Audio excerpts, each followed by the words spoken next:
Autoline Daily is brought to you by Bridgestone, passion for excellence. Here are today's top headlines. GM and Chrysler get new UAW contracts.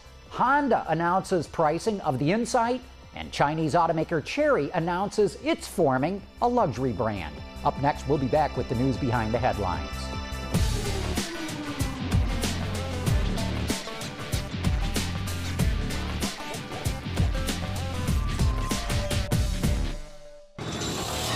This is Autoline Daily for Wednesday, March 11, 2009, and now the news.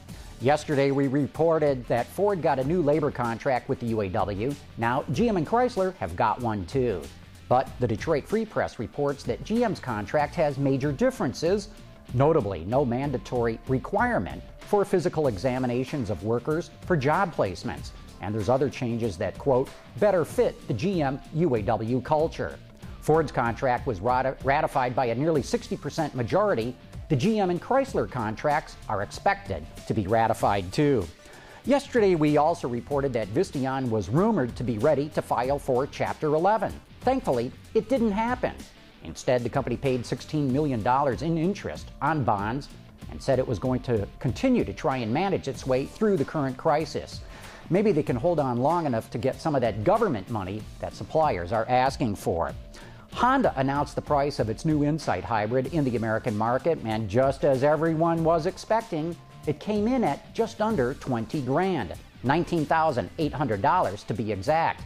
That's an amazing price, well under the Toyota Prius and Ford Fusion hybrids, but all the more amazing because, being built in Japan, the yen is about 18% stronger against the dollar than it was a year ago, meaning Honda is probably pricing this hybrid at a loss. Of course, that's the base LX, but even the next model up, the EX, starts at $21,300, which is still the least expensive of any hybrid. In China news, Geely is climbing out of the bargain basement segment. Gasgoo.com reports that the company is pulling out of the sub $6,000 segment and focusing on building the safest, most efficient, and environmentally friendly cars that it can. At the opposite end of the spectrum, Gasgoo reports that Chery is launching a luxury division called the Riche brand. It'll offer 6 different models and is set to hit the market on March 18th. Hey, that's just a week from today. Supposedly, the cars will feature high-end designs with styling borrowed from Chrysler's and Aston Martin's. But that plagiarism isn't the worst of it. The logo will closely resemble Bentley's winged B, except that it's going to have an R instead. The Detroit Free Press reports Ford will receive financial aid from Romania. In total, the Eastern European country is handing out $182 million through 2012 to help support the company's plant that makes engines and the Transit Connect. You know, I thought Eastern European countries were broke, but obviously Romania wants to save jobs. Folks have been wishing for flying cars for the past 100 years, and even though today we're no closer to realizing this fantasy, a Turkish designer has created a stunning vision of the future for Audi. Autoblog reports that design protege Kazim Doku has created this, a wheelless hover car. With its front hinged canopy and LED lighting, it looks like something right out of a sci-fi movie. Called the Shark, it recently won Audi's most recent design contest. For taking top honors, Kazim got a 70% scholarship to the prestigious Domus Academy. Unfortunately, he had to turn it down. He cannot afford the remaining 30%. If you'd like to help him, follow the link in today's transcript for more information. And coming up next, it's time for You Said It.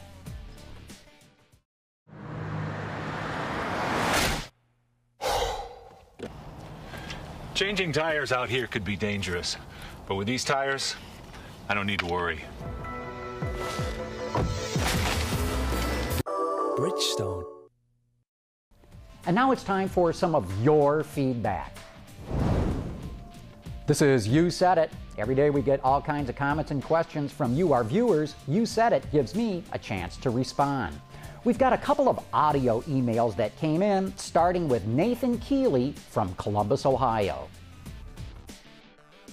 I go to work in Columbus, Ohio, and I work at a Buick dealership, and the dealership is going to acquire Pontiac and GMC, but if GM goes into bankruptcy, I'm going to have to start looking for another job. Thanks. Bye. Nathan, no.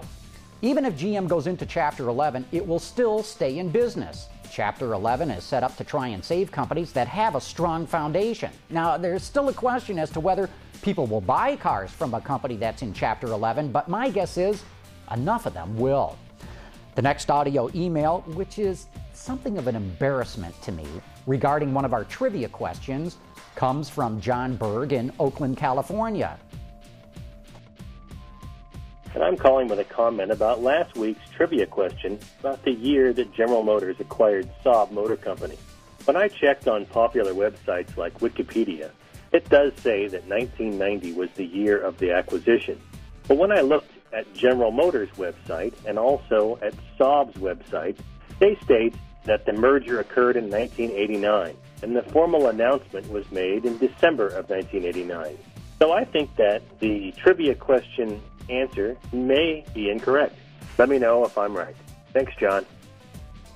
You know, he's right, people. GM did acquire Saab in 1989. John, thank you for that correction. And speaking of our trivia contest, don't forget that all this week you can enter to win this DVD called A Car is Born, which documents the product development process. All you have to do is correctly answer the trivia question in this week's email newsletter. I'll be picking the winner Friday, and I promise you I will be double-checking the answer. And that's it for today's top news in the global automotive industry. Thanks for watching. We'll see you tomorrow.